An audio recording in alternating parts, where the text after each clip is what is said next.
time now for everybody's favorite guessing game, What's My Line? Brought to you by Remington Rand, makers of the world's #1 electric shaver, the Remington. Now, let's all play What's My Line?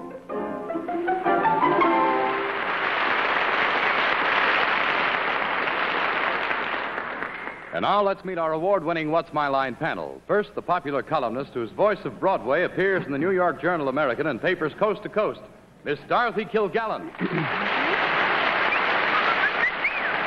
And on my left, the young man about whom there is a very nice article and a cover picture in the current TV guide with his bride, Steve Allen.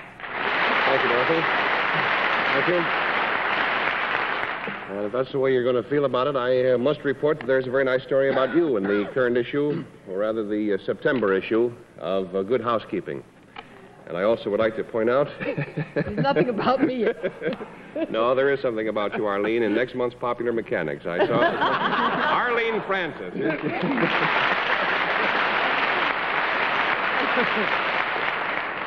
I never knew a popular mechanic. But you're popular with mechanics. And on my left, the mirthful maestro of Mount Kisco, Bennett Cerf. Well, on my left, our famous panel moderator, whom I might call the rambunctious, wry roustabout, John Charles Daly. Everybody's being alliterative tonight. Good evening, ladies and gentlemen, and welcome to What's My Line. Once again tonight, we are up to our old tricks. My friends on the panel are going to have a rough time, I think. We've got some very nice people with some very surprising occupations in the main, and we'll let the panel tussle with them. Later on, we'll have a mystery challenger, a famous guest challenger before the panel, but I think it's time they met our first challenger right now, so would you sign in, please, ma'am? Mary Detweiler, is that right?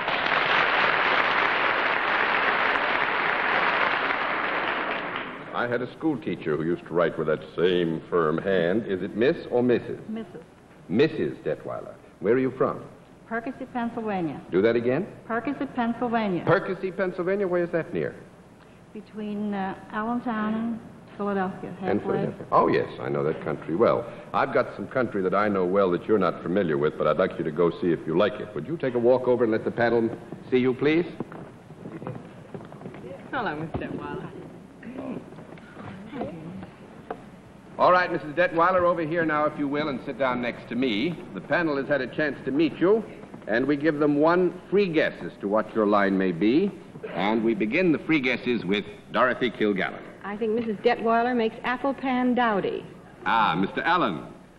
This is very peculiar. I'm getting all sorts of extrasensory waves tonight, but I won't bother you with my personal problems. I was going to say something like that. I think she makes something called Mother Detweiler's old-fashioned pancakes. Miss Francis. I think Mrs. Detweiler bottles no-cal. Mr. Cerf. Well, is one of the greatest lady golfers in the United States and loveliest is named Helen Detweiler, and I'll bet Mary can outdrive her by 20 yards. I'm afraid nobody has it exactly right in any degree whatsoever, so we'll let our viewers have a further look at Mrs. Mary M. Detweiler. At the same time, we will tell them what her line is, but...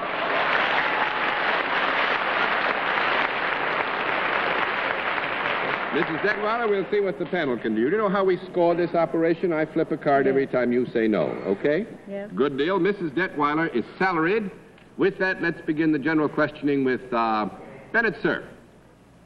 Well, Mrs. Detweiler, you look like a lady who enjoys good food. Does your work have anything to do with anything to eat? No. 1 down and 9 to go. Crashing beginning. Miss Kilgallen. Do you work for a profit-making organization? Yes. Is there any product involved in what you do? Yes. It's not an edible product, is it? No. No, I mean, it is not yes. an edible product, yes. Sorry. Is it in any sense apparel? Apparel? Mm-hmm. No. That's 2 down and 8 to go. Mr. Allen. Could it be used indoors? Yes. Would it be fairly unusual? Well, would you be more likely to find it indoors than out? No. No. No, and I would say it could be used indoors, but that is not normal. That's 3 down and 7 to go, Miss Francis. Was this particular product ever alive? No. No, I don't think so. 4 down and 6 to go, Mr. Cerf. Well, this product is not edible. It's not. Is it used as any kind of furniture or house decoration? No. Furniture or house decoration. That's 5 down and 5 to go, Miss Kilgallen. Well, is this product consumed You mean eaten? in the normal course of events? No, is it used up? Used up. Does its substance disappear? Is that what you mean? It doesn't have to disappear. It could just get a little beat up. Well, I think since we have to take the measurement here as a matter of... I could explain it a little further. If you All right, go ahead. Well, in the normal course of a year, would a person be apt to buy more than one of these things? If you Yes. had them at all? Yes. Because something has happened to it. Is that it? Yeah, a normal person would buy more than one if they needed them. Yes. Does this have any moving parts? Moving parts? No. No. That's 6 down and 4 to go, Mr. Allen. Is it bigger than the bread box? 7 down and 3 to go, Miss Francis. Is it liquid rather than solid? 8 down and 2 to go, Mr. Cerf. Could you buy this article in a department store? Yes. Would it possibly be for sale in the notions department? I have a notion it wouldn't. No. A lot 9 of things in the down, notions department. 9 down and 1 to go, Miss Kilgallen. Is anything ever put into this thing? You mean... No. No, I don't think anything is put into it after it becomes into being as an entity of Well, itself. what is it? This is really going to shock you all. Mrs. Detweiler stitches baseballs.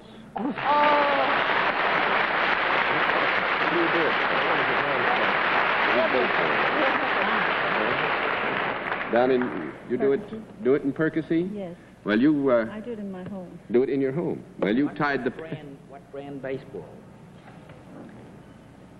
Oh, I don't know. Yes, Steve. This sounds like one of Bennett's jokes, but I bet a stitch in time saves many a 9. Good night, everybody. Well, and I'll finish this by saying Mrs. Detweiler tied you all up into stitches of some kind or another. Mrs. Detweiler, it was fun having you with us. We hope you had fun. Thanks very much for being our guest. All right, panel, let's see what you can do with a second challenger. Would you sign in, please, sir? Frank? Oh, yes, Frank Clancy, right?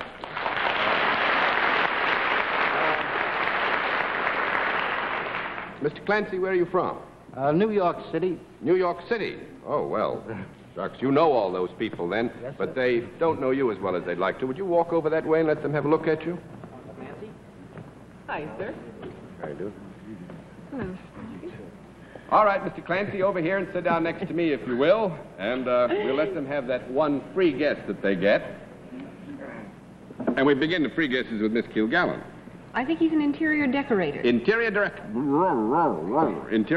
Mr. Allen. Mr. Clancy has rather a carefree air about him. I think he's a barker at a carnival. Miss Francis. I think Mr. Clancy lowers the boom. Mr. Cerf. I think he's a makeup artist. A makeup artist. Nobody has it. We'll let our viewers have a further look at Mr. Frank J. Clancy. At the same time, we will tell them what his line is.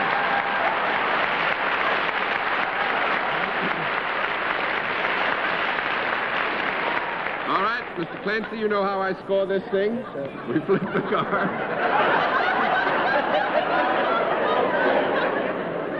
All right, Mr. Clancy is salaried. Let's begin the general questioning with Steve Allen. I wish I knew why they were laughing already, but it's... Is there any sort of a product connected with your work, sir? Yes, sir. Is it something that I could hold in my hand? Yes, sir.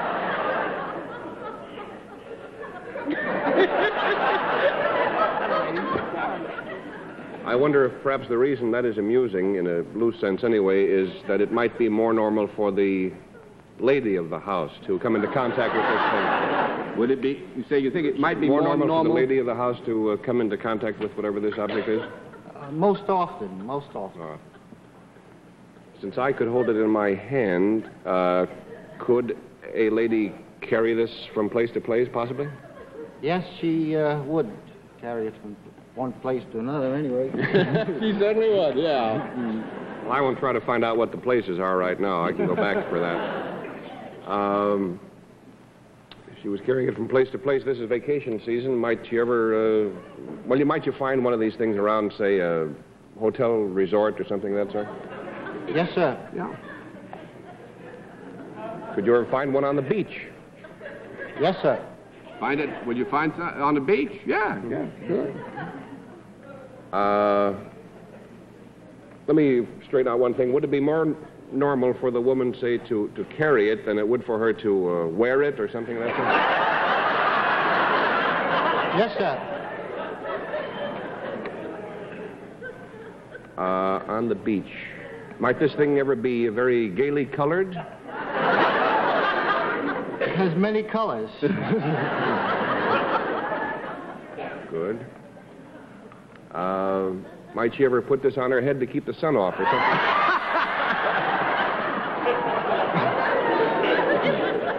No. No? 1 down, 9 to go, Miss Francis.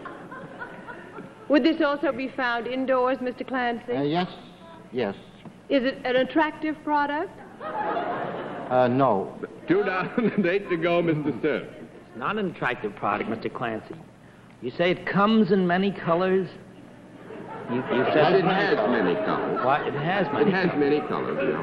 Is this used for any kind of cleansing or exterminating or business of that sort? No. That's 3 down and 7 to go, Miss Kilgallen.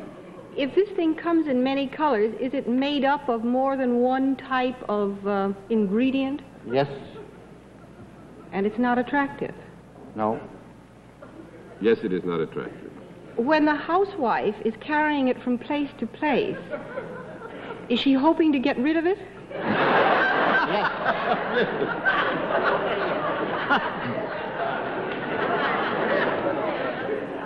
Is this anything that might have to do with cooking or food?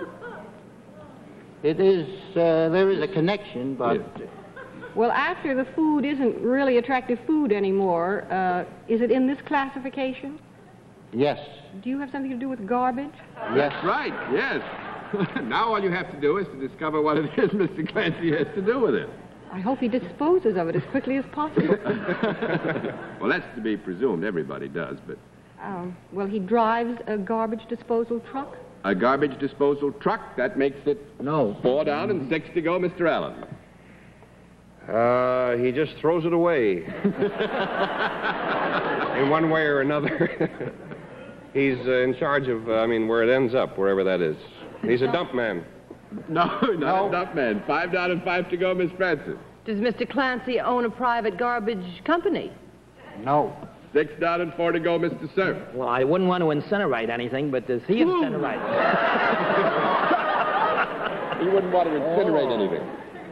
Have you anything to do with that gentle process called incineration?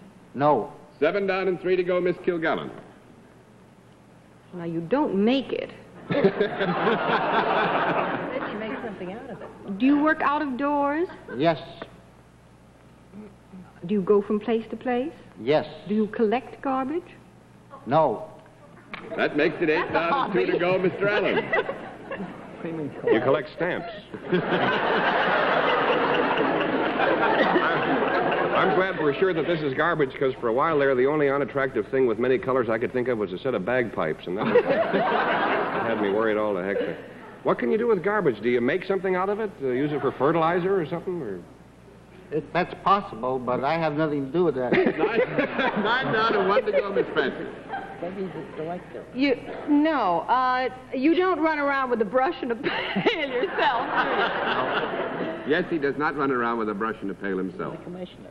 Are you, do you have some rather dignified title, like Commissioner of Garbage?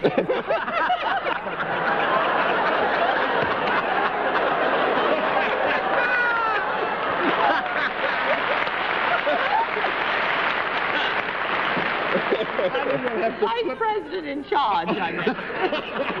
We'll have to flip the lid. Mr. Clancy is captain of a scow. Oh!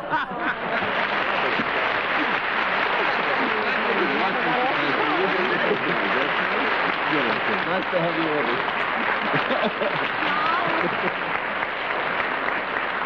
Yes. Wouldn't that be owning your own dump? He doesn't own the dump. Oh, he's just the captain. He's the captain of the Oh, scow, I see? see. All right, in just a moment, we'll meet tonight's mystery guest. But first, here's Dick Stark back from a vacation. Back from vacation and glad to be back on What's My Line, reaching for the Remington. You know, friends, we had a really wonderful time in Europe this summer, and purely by coincidence, of course, I happen to have here a few pictures of that world-famous traveler, the man-sized Remington electric shaver. Let me show you. Now, first of all, here is the hostess handing me a Remington aboard the Pan American Stratocruiser, where it's standard equipment for passengers who want to get their clean shaven. Now, here's a rather neat one of our hero in action. You know, of course, that the Remington is powerful enough to shave the bristles off a brush. Well, here's my Remington shaving the very tough bristles off my very unusual Tyrolean hat. Never forgetting, of course, the peach, which proves how gentle the Remington is. Here we are shaving the short, close fuzz off of an Italian peach. And I want you to notice the expressions of amazement on those faces. Isn't that wonderful? And they were amazed, too. And finally, oh, this is terrific. Here I am showing the Remington to a native who could really use a shave. And what's more, he got one. You know, friends, this Remington of mine traveled about 10,000 miles this summer. And wherever I was and whenever I needed it, it gave me a quick, close, comfortable shave without any of the muss and fuss that goes with messy, wet shaving. Yes, sir, the man-sized Remington is the perfect traveling companion, just as it's the ideal way to shave at home. And that's why, throughout the world, more people buy Remington electric shavers than any other make. It's the most popular shaver. In fact, my friends, the word for electric shaver is Remington. Tomorrow, I wish you'd stop in at your favorite store or Remington Rand Shaving Headquarters and pick one up on the 14-day free trial plan. And then, to start the day right, every morning, you just reach for your Remington, the Remington electric shaver. Now we come to the special feature of our show. God bless you. Somebody just sneezed. The appearance of our mystery celebrity. My friends on the panel, I have, of course, blindfolds for this part of the program. Arlene's got a new one. Looks like somebody's lifted her eye. But the blindfolds are all in place, are they, panel? Mm-hmm. Yes. Good. Will you come in, Mystery Challenger, and sign in, please? All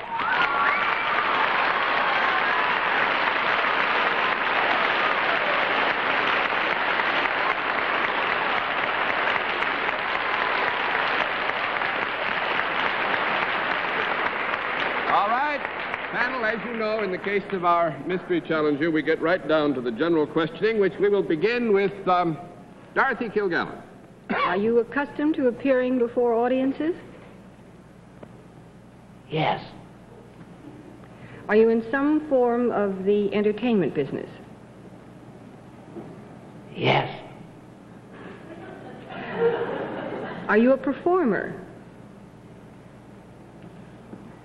Yes.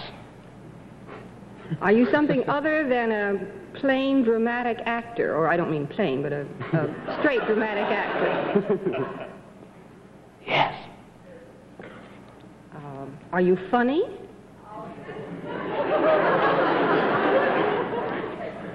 No. 1 down and 9 to go, Mr. Allen. You sound funny to me. Might you be described, Mole, might you have ever been in motion pictures? Let me find that out. Have you ever been in motion pictures? Yes. Have you ever played a lead in a motion picture? Yes. Do you work in television? Yes. Do you have a regular program?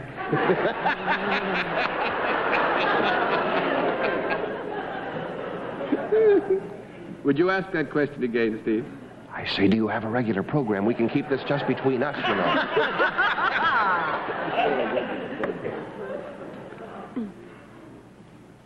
No. That's 2 down and 8 to go, Miss Francis. I'm really not sure from the roof whether it's a man or a woman. Is this a... are you a male? Yes. Well, why did you wait? Is there only one person there? Yes. I guess John went home. But now you are not a particularly a dramatic actor. You are not a comedian. Do you sing or dance? Yes. Do you sing? Yes. You must have hit some bad notes to get your voice into such terrible shape. Have you sung in theaters? Yes. Are you a Bobby Soxer's delight? I'll answer that one. Yes, Miss Benson.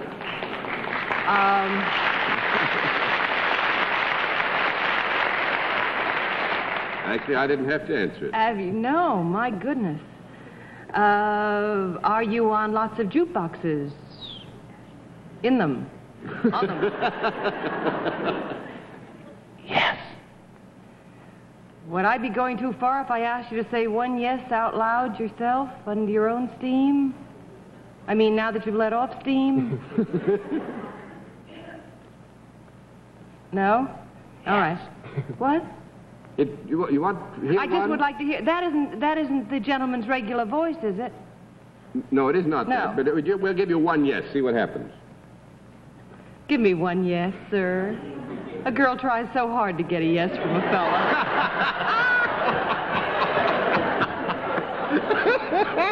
Come on. Should be vice versa. But anyway, give me a yes. Yes. Are you fair? And warmer? I would think, generally speaking, you might say fair, yeah. Are you a young man that has made crying an indoor sport? Yes. Well, there's the yes that did it. Is it Johnny Ray? Yes!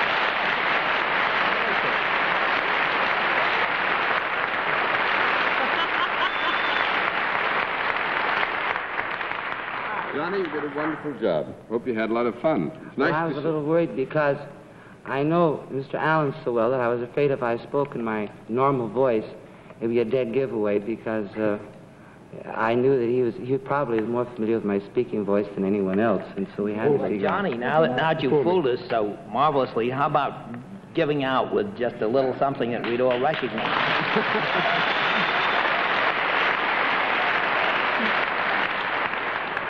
Well, I could do an impression for you. I just finished a picture out in Hollywood, and I suppose the best thing I can do unaccompanied is an impression that Dan Daly did of me, which he originated on the set of this picture I just finished. And it always struck me as rather funny. Of course, I've seen quite a few impressions of myself here and there. But on the set, he always used to have this running thing where he would do cry, and it always went like this. If your sweetheart sends a letter of goodbye.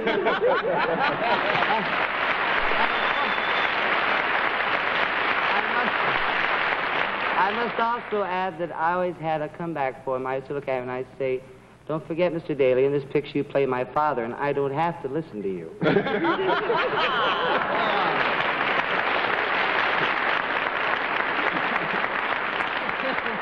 Johnny, this is one Mr. Daly I would like you to listen to. Spell the name differently and everything, so it'll be all right. It's awfully good to see you here in the East. What brings you to New York? Wait, before you do that, you were very nice. I think this is the first man I have ever known from Hollywood who talked about a picture he was in and never gave its name. Now, what is the name of that picture you just made? It's called There's No Business Like Show Business. Well, good. Now tell us what brings you to New York. Well, 20th Century Fox is having a premiere here Tuesday night at the Roxy for Darryl F. Zanuck's The Robe, and it's for the March of Dimes, and we came back. We finished the picture. We came back expressly for that purpose, and we'll be there ourselves Tuesday night to sort of carry it off. Well, this is for March of Dimes, isn't it? Yeah, what The did I Egyptian? say? You said the robe. Oh, I am so nervous for this. Well, actually, then either you're going to be here to be a part of this New York Yeah, the premiere. Egyptian March of Dimes premiere. That's Actually, the premiere is very important because it's anticipated that out of this premiere, which John has come to lend his good offices and his fame to, they will make some $40,000 for the March of Dimes. I've been watching my television set, and I know very well that a lot of you have heard a good many people remind you about the March of Dimes, which is in a emergency campaign now. So I'm not going to tell you much about what it does. You ought to know that. I think you do know it. And I also think you know how important it is to support the March of Dimes in this emergency. So you, no matter where you live in these great United States, do your bit for the emergency March of Dimes campaign, because we haven't licked this thing, polio, yet, and we better get to our lasts and do something about it, something extraordinary. Well, Johnny, we had a wonderful time. I think you had a good time. I hope so, because it was nice having you with I us. was scared, but it was worth it. Good. Would you say bye-bye to the panel? If you did it all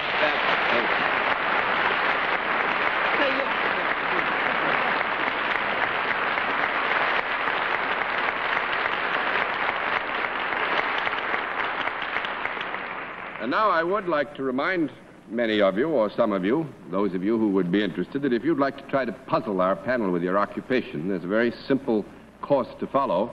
Send us your picture, a small snapshot that you can spare, because we can't return it, your name, address, occupation, and when you expect to be in New York. Send this not to me. That delays it. Send it to What's My Line, CBS, 485 Madison Avenue, New York 22, New York. Well, we'll be back in just a moment, but first, here's Dick Stark with a reminder. Friends, earlier in the program, I showed you this picture, you may remember, of my Remington being shown to a native in Italy. Well, that particular model is Remington's new auto-home combination. And in this picture, you see me using that wonderful shaver in that beautiful square in front of the Uffizi Palace in Florence. Now, remember, this is the shaver that actually plugs into the cigarette lighter of your car. It's ideal when you want to spruce up for a date, when you've gone on a business trip, or if you've just gone fishing. It's the new Remington 6-volt and 110-volt auto-home electric shaver, a product of Remington Rand, famous, too, for Remington typewriters and the finest in business machines. Before our panel says goodnight, may I remind you to tune in again next Sunday at 10:30 p.m. Eastern Daylight Saving Time, when once again we invite you to play What's My Line. For other localities, check your local listings for the date and time of our weekly series. Yes, more and more and more and more people are switching to Stop-Et spray deodorant. Because Stop-Et, with its anti-immunity factor, is now more effective than ever. Thanks to this anti-immunity factor, when you use Stop-Et daily, you get full effectiveness, day after day. It never lets you down like this. So switch to Stop-Et spray deodorant. Look for it at your drug or cosmetic counter in this new Help Yourself display. And now, until next week, this is John Daly saying good night, Miss Dorothy. Good night, Steve. Good night, Dorothy. Good night, boys, and good night, Arlene. Good night, boys. Good night, Bennett. Good night, Mr. Collarback, wherever you are, and good night, John Daly. Who is Mr. Collarback? And good night, ladies and gentlemen. Thanks for being with us on What's My Line.